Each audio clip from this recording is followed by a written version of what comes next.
ওই তোমার দাদা বৌদি এলেন। হ্যাঁ, দাঁড়াও, আমি দরজাটা খুলে দিচ্ছি। তুমি ততক্ষণ এই শাড়ি দুটোকে লুকিয়ে রাখো। আমি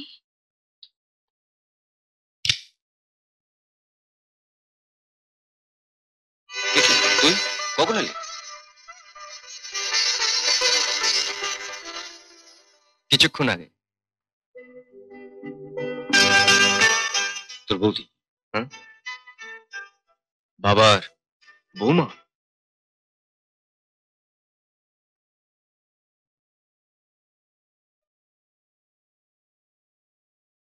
জেল থেকে কবে ছাড়া পেলে? কাল। এবার থেকে একটু ভদ্রভাবে থেকো, বুঝলে? বাবা দাদার মুখে আর চুনকালি মাখিও না। দাদা তো অলরেডি চুনকালি মেখে বসেই আছে, আমি আর নতুন করে কি মাখাবো? এ কথার মানে? স্বামী তো প্রফেসর,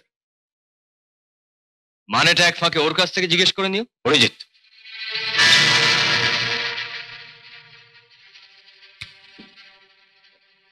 বাবা আসার সময় এই অ্যাটাচিটা দিয়ে বলেছেন তোমাকে দিতে।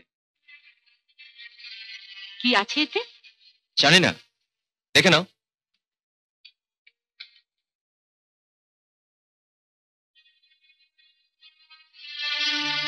এই শাড়ি? আচ্ছা, তোমার বাবা কি আমাকে ভিখিরির মেয়েটি মনে করেন? কোন লজ্জায় উনি আমাকে এই শাড়ি পাঠান? আমাদের বাড়ির কাজের লোকেরাও এর থেকে দামি শাড়ি পরে।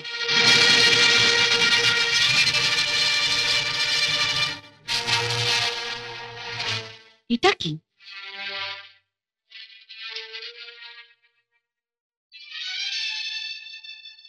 পরম কল্যাণী আসু বৌমা, চারখানি শাড়ি পাঠালাম। আমি নিজের হাতে তোমার জন্য মেলা হইতে কিনে আনিয়াছি, আশা করি পছন্দ হইবে। ইতি তোমার বাবা। লায়ার, মিথ্যেবাদী! দুখানা শাড়ি পাঠিয়ে লিখেছে চারখানা শাড়ি পাঠালাম।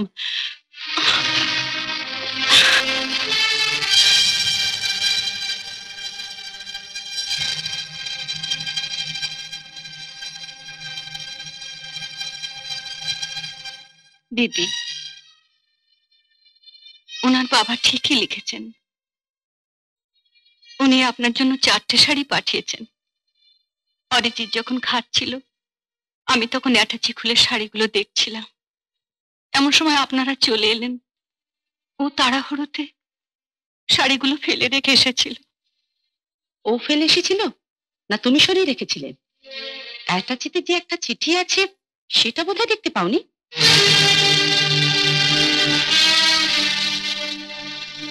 শাড়িগুলো চুরি না করলেও পারতে। এগুলো দেখে তোমার বোঝা উচিত ছিল যে এই শাড়ি আমি পরি না, তোমাকেই দিয়ে দিতাম। নাও নাও, তুমি এই শাড়িগুলো নিয়ে যাও। রাজেশ,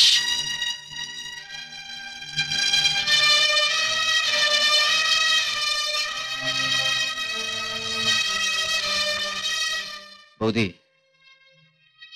আমার সামনে বাবাকে এইভাবে অপমানটা না করলে কি হতো না? আমি তো কালকেই চলে যেতাম। চলে যাওয়ার পর না হয়ে কাপড়গুলোকে পুড়িয়ে ফেলতে। বাবা তো আর দেখতে আসতো না। আমি রেখে রেখে কথা বলতে পারি না। আমিও পারি না। শোন দাদা, রোজ সকালে উঠে পিতা স্বর্গ পিতা ধর্ম বলে চিৎকার করে গলা ফাটালে বাবাকে ভক্তি শ্রদ্ধা করা হয় না। তাকে কি অপমান করলে প্রতিবাদ করতে হয়, তার বিরুদ্ধে রুখে দাঁড়াতে হয়, সে যাই হোক।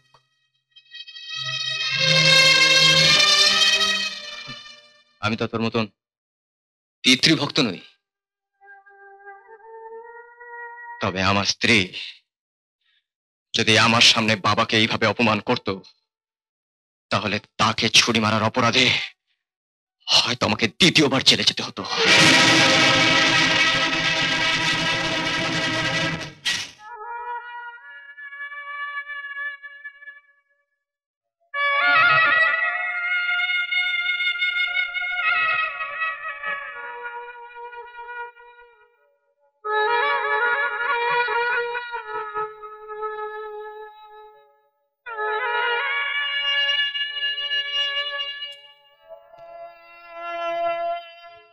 অরিজিৎ, দিদি,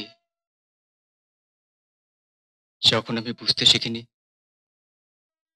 তখন মাকে হারিয়েছি। ভেবেছিলাম বৌদি এলে সেই সেই অভাবটা পূরণ হয়ে যাবে। মার কাছ থেকে যা পাইনি, বৌদির কাছ থেকে সেই স্নেহ, ভালোবাসা আমি আদায় করে নেব।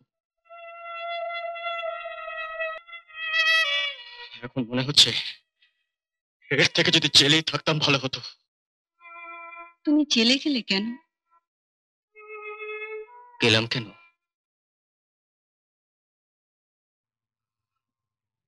ভালোবেসে।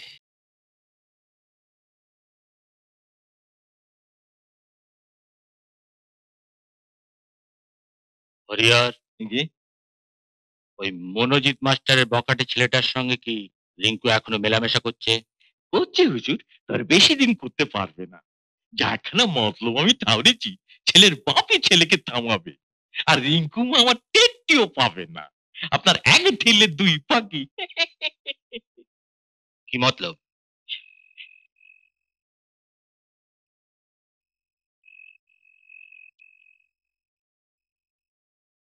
কি কি বললেন?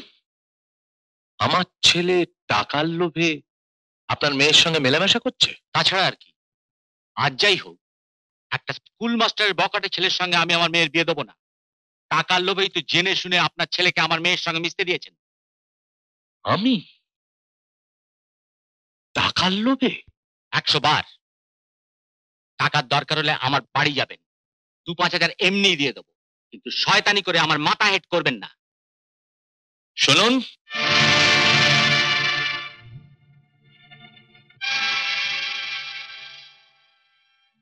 আপনি নিশ্চিন্তে যেতে পারেন। আমি যখন জানলাম তখন অরিজিৎ আর কোনোদিন আপনাকে বিব্রত করবে না। খুশি হলাম।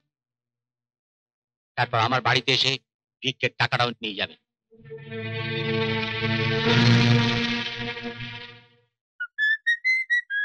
দাঁড়াও, কোথায় যাচ্ছ? এই মুহূর্তে বাড়ি থেকে বেরিয়ে যাও।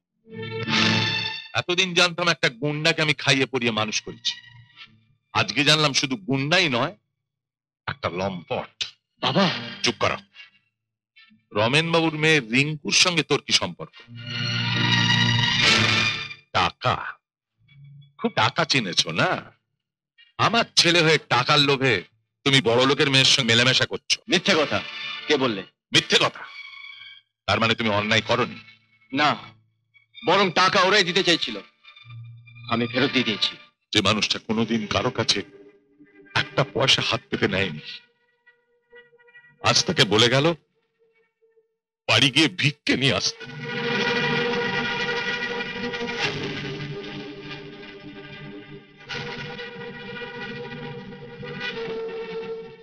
তোমার জন্য আমাকে আর কত অপমান সহ্য করতে হবে?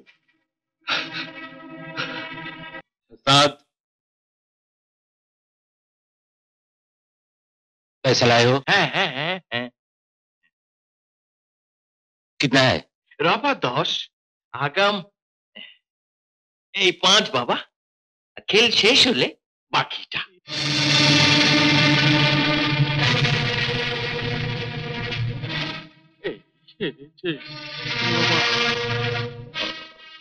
তোর বাবু কোথায়?